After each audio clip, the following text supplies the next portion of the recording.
안녕하세요. 자, 보통 사람 성숙글TV의 이두용입니다. 반갑습니다. 자, 어떤 일이든 순서나 원리가 있는데요. 자, 아주 단순한 밥을 지을 때도 꼭 필요한 재료나 순서가 있잖아요. 이 자녀 교육을 잘하기 위해서는 꼭 필요한 순서나 방법이 몇 가지 되지 않습니다. 자, 그러나 몇 가지 되지 않는 순서나 방법을 충분히 이해하고 실천하지 않으면 이 자녀 교육은 심하게 얽힌 실타래처럼 복잡해지고 도통 풀기가 어려운 난제가 될 수도 있습니다. 저도 20년 가까이 자녀를 키우면서 또 다양한 학생들을 가르치면서 이 아이들의 심리나 학습 환경 또는 효과적인 공부법 등에 대해서 이론적이고 지식보다는 현실적이고 실용적인 자녀 교육법을 연구하게 되었습니다. 이 자녀 교육을 잘하기 위해선 첫 번째 단추가 자녀의 심리적인 상황이나 공부 환경을 부모로서 충분히 이해해보고 자녀 교육의 가치관을 명확하게 하는 것이 우선 중요합니다. 상대방의 상황이나 심리도 모르면서 또한 분명히 확신할 수 있는 방법이나 가치관도 없이 어떻게 자녀를 올바른 방향으로 이끌어 준다든지 또는 부모로서 진정한 도움을 줄 수가 있을까요? 자, 우선 자녀에겐 공부는 항상 가장 하기 싫은 일이고 어려운 일이라는 점입니다. 자, 부모도 직장 생활이 싫고 어렵기는 마찬가지잖아요. 또한 자녀의 주변 환경은 어떤가요? 핸드폰, PC방, 학교 교실 공부 분위기 등 이 모든 공부 환경이 최악인 상황인 거죠. 또 그런데 자녀가 집이라도 돌아오면 부모로부터 이래라 저래라 공부나 생활 습관 잔소리를 듣게 되고요. 자, 그런 상황이라면 어른이라도 긍정적이고 수용하려는 마음을 갖기가 좀처럼 쉽지가 않다는 점입니다. 자, 말이 자녀를 위한다고 하는 좋은 말이긴 하지만 자녀가 힘들고 어려운 상황을 격려한다든지 또는 이해해주고 도움을 주려는 것과는 거리가 먼 일방적이고 훈육적인 말들을 많이 쏟아냅니다. 결국 그것은 자녀에게 흔한 말로 잔소리가 되고 맙니다.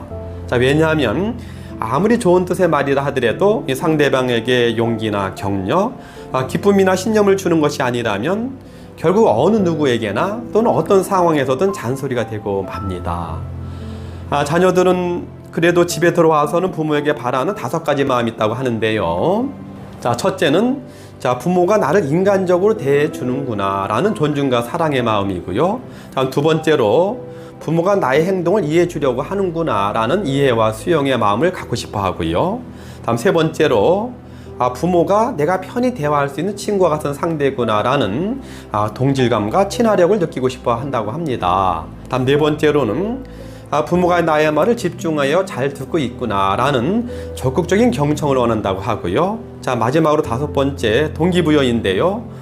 부모가 진심으로 나를 도움을 주려고 동기부여하려고 노력을 하고 있구나 라는 느낌을 자녀들은 원한다고 합니다.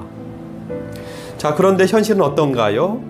도리어 인성이나 인내심, 배려, 책임감, 표현력 또는 창의력 등을 키우는 것과는 정반대인 부정적인 악순환이 반복되고 있는 그러한 상황입니다. 자, 그러니 자녀의 속마음, 인성은 비틀어지게 마련이고요. 자, 그러다 보면 자녀들과 부모의 대화에서 몰라요, 싫어요 등의 부정적인 말투나 또는 문을 쾅 닫고 자기 방에 처박히기가 일수인 경우가 많습니다. 결국 자녀 교육은 갈등과 악순환으로 빠져들게 되고 맙니다. 이 자녀 교육 관련 문제가 도저히 풀기 어려운 엉킨 실타래와 같은 상황이 되고 마는 거죠. 자, 그러다 보니 저희 자녀 교육 영상의 댓글을 보면은요. 자, 오늘 아침에 사춘기 아들과 참다 한바탕 했는데 너무나 속상하고 후회가 됩니다. 조금만 참을 걸 따뜻하게 감싸주지 못한 제가 너무나 한심합니다 라는 말씀도 있고요. 자, 초등학교 6학년 아들이 미워서 뛰쳐나왔어요. 아이가 더 반항적이 되는 것 같아서 정말 좌절감이 드네요. 이런 말씀도 있고요. 자, 사춘기 딸과 대화가 되지 않아서 답답한 마음에 찾다 보니 이런 영상도 있구나 싶어서 듣게 되었습니다. 자, 딸만 셋인데 큰딸은 입만 열면 불친절함과 퉁명스러움이 배어 있습니다. 자, 그게 다 제 잘못은 아니라는 생각이 지배적이었지만 오늘 이 강의를 듣고 나서 다시금 반성하는 마음을 가져봅니다. 라는 말씀도 있습니다.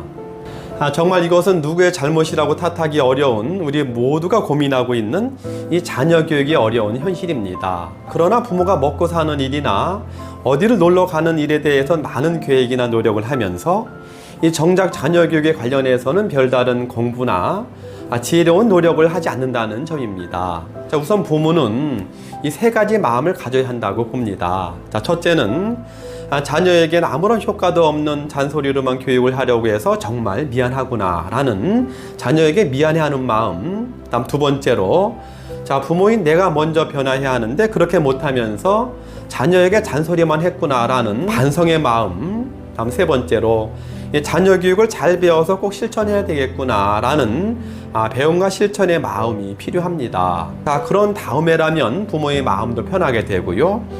좀 더 본질적인 자녀 교육을 찾아보고 실천해 보려고 하는 진정한 노력이 가능하다고 생각을 합니다. 자, 이렇게 효과도 없고 나쁜 버릇이나 태도의 내성만 키우는 잔소리로 교육하려는 지금껏 부모의 태도를 반성해 보는 마음, 자, 그리고 소중한 자녀 교육을 제대로 해보려고 하는 마음을 가져보는 것이 후회하지 않을 수 있는 자녀 교육의 첫 단추가 아닐까 싶습니다. 자, 지혜롭고 효과적인 자녀 교육의 길은 그리 멀지가 않습니다. 자, 다음 시간에는 두 번째 단추를 잘 채워보려고 합니다. 자, 이렇듯 자녀 교육에 꼭 필요한 순서나 방법에 대해서 순서적인 단추를 잘 채우려고 노력하다 보면 어렵지 않게 효과적인 자녀 교육 노하우나 로드맵을 찾을 수 있다고 저는 확신을 합니다. 자, 이 세상의 부모님들 힘내시고 화이팅 하시길 바랍니다. 저희 영상이 도움이 되셨나요? 구독과 좋아요, 알람을 눌러주시면 저희 영상과 메시지를 꾸준히 받아볼 수가 있습니다. 자, 그럼 다음 시간에 새롭고 유익한 주제로 다시 돌아오도록 하겠습니다. 여러분 고맙습니다.